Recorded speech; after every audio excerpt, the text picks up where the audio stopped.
Welcome back. Over 27,000 children are dying of diabetes every year. The world is now looking at a rapid increase in juvenile diabetes, and therefore, on World Diabetes Day, it is of grave importance that you and I come to understand and come to terms with why it's such a big threat to life.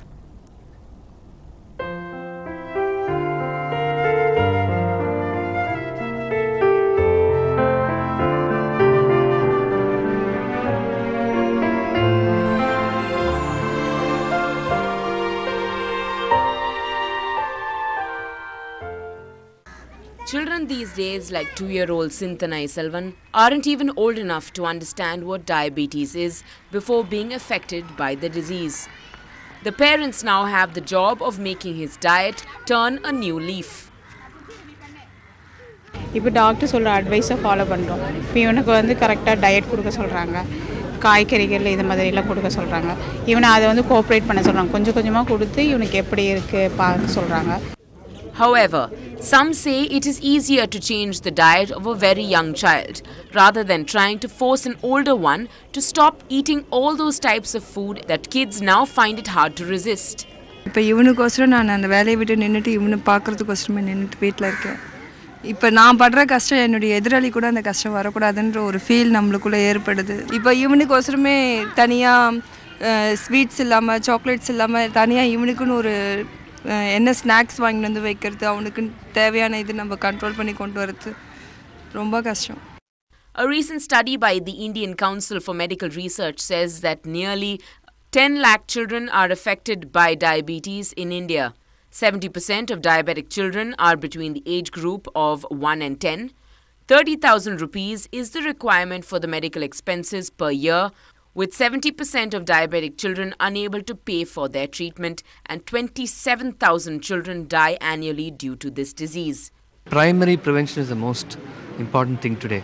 So children should exercise, young adults should exercise, housewives should exercise. These sedentary people should do exercise, cut down their food according to their level of physical activity. If you're a manual laborer, you can eat, but if you're a sedentary worker, you should eat less. With Chennai now termed as the diabetic capital in the country, it's about time we wake up and nip the problem in the bud before we wait for an epidemic to arrive. In Chennai, with Lourdraj, Natasha Duraiswamy for NDTV Hindu. Moving on, Congress General Secretary Rahul Gandhi today launched the campaign for next year's assembly polls in Uttar Pradesh with a rally in Phulpur, near Allahabad. The campaign began on a rough note with a fist fight between Congress and Samajwadi workers. The Samajwadi Party workers waved black flags at Rahul Gandhi when he arrived for the rally. But the MP from Amethi tore into Chief Minister Mayawati, saying Uttar Pradesh has been ruled by mafia MPs and has misused the central funds sent for farmers. He also said corruption is rampant in the state, where money is being demanded for even filing an FIR. आज हिंदुस्तान तेजी से आगे बढ़ रहा है, उत्तर प्रदेश पीछे की ओर जा रहा है। कहाँ नेहरू जी यहाँ के एमपी थे, आज माफिया अपराधी लोग यहाँ के एमपी हैं। यूपी में जिधर भी देखो भ्रष्टाचार है। थाने में आपने FIR कराना है, पैसा दो। आपकी अगर बच्ची की इज्जत टूटी गई, अगर आप जाना चाहते हो, FIR लगाना चाहते हो, पैसा दो। अगर पैसा नहीं है, FIR नहीं लगेगा। प्रधानमंत्री ने 7,000 करोड़ रुपए का पैकेज दिया बुंदेलखंड को और पैसा भेजा। हम वहां गए,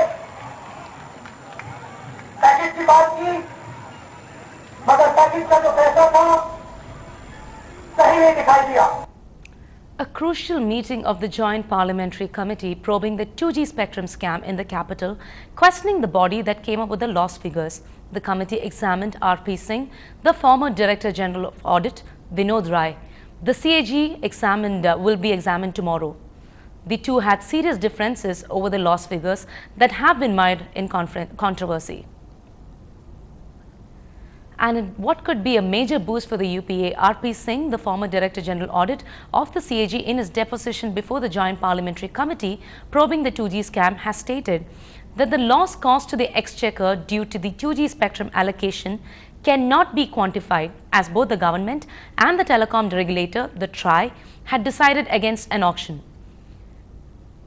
Singh told the JPC that, in effect, there was zero loss to the government. This seems to echo the line taken by Telecom Minister Kapil Sibal. In what could cause considerable discomfort to the CAG that arrived at the now controversial figure of 1.76 lakh crore, R.P. Singh went on to tell the parliamentary panel that the decision on the performance audit and the loss figure was taken at a higher level and went above his head. Singh added that revenue optimization was not meant to be a part of the audit objective, but was added later.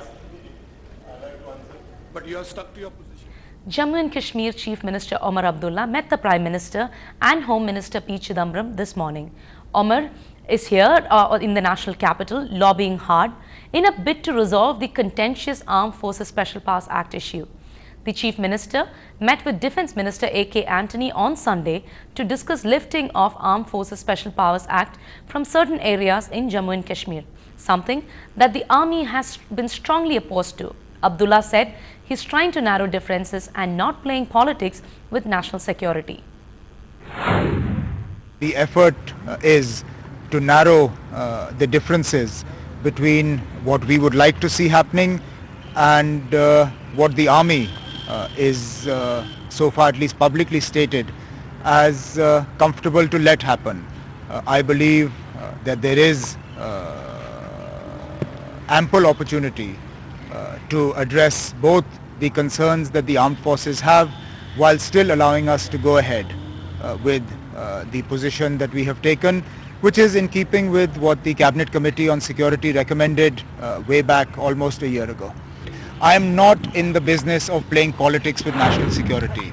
This being a very, very sensitive issue, let us handle it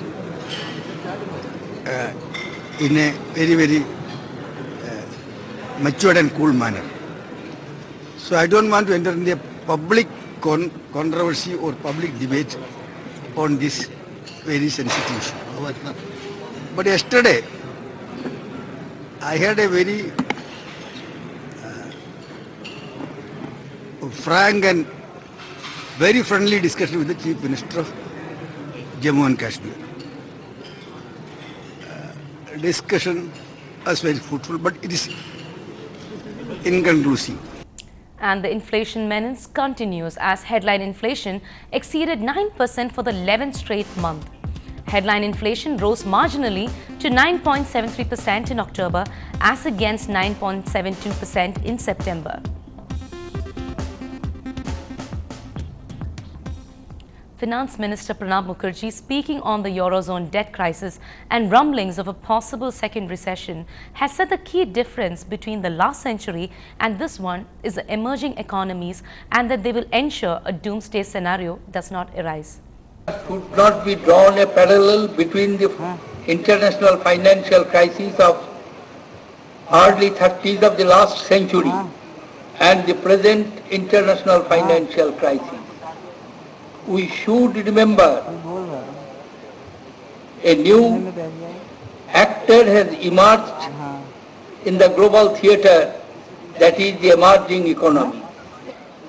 But I am afraid doomsday will not fall. Some of the emerging economies will continue to have, despite the growth. Today's Children's Day. On the other side of the break, we will show you how children celebrated this day across the country.